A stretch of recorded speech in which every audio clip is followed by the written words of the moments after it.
What's up guys, good morning. Welcome back to my channel. Meeting up tayo dito. Mega Sound na DVD. Yan. Ang kasama niya na ay ito. Yung amplifier.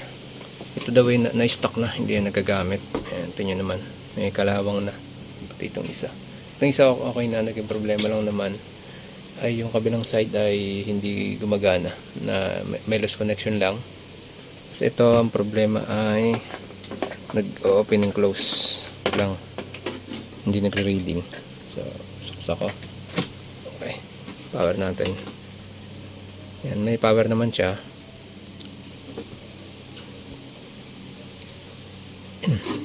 Yan, nag-open siya ng kusa.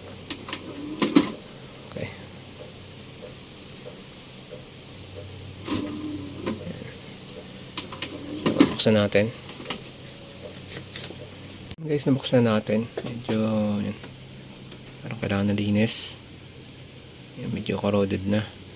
Tapos pinsin ko ay saksak natin. Yan, bahin ko. Itong laser hindi na siya na abante. Dapat kasi abante yan. Yan, stuck na siyang ganyan. Tapos pag in-open natin, kinalose. Yan, dapat abante yan. Okay.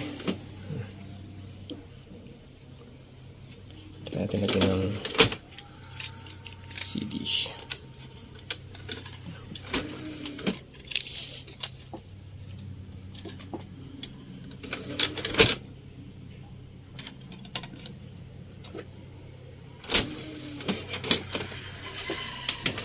CD.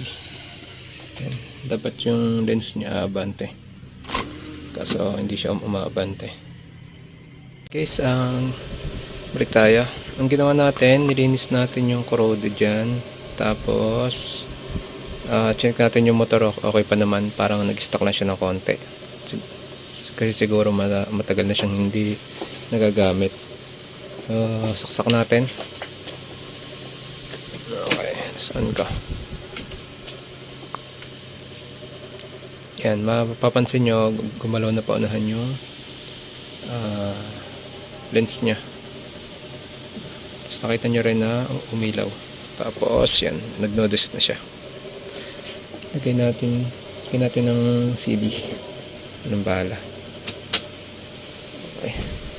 Tapos tingnan natin ito. Open. Okay. Let's close. Ayan, naglo-load siya. Okay. Open. Tapos hindi na siya kusang nagko-close. Lagyan natin ng CD. Okay, tapos testing natin. Close. Load. Tumikot na yung CD. Ayan. At yan, nag-play na siya. Okay, i-set up lang natin dito sa kanyang amplifier. Tapos testing natin. So ayun na guys, naka-set up na dito sa kanyang amplifier. Ayan. Testing natin.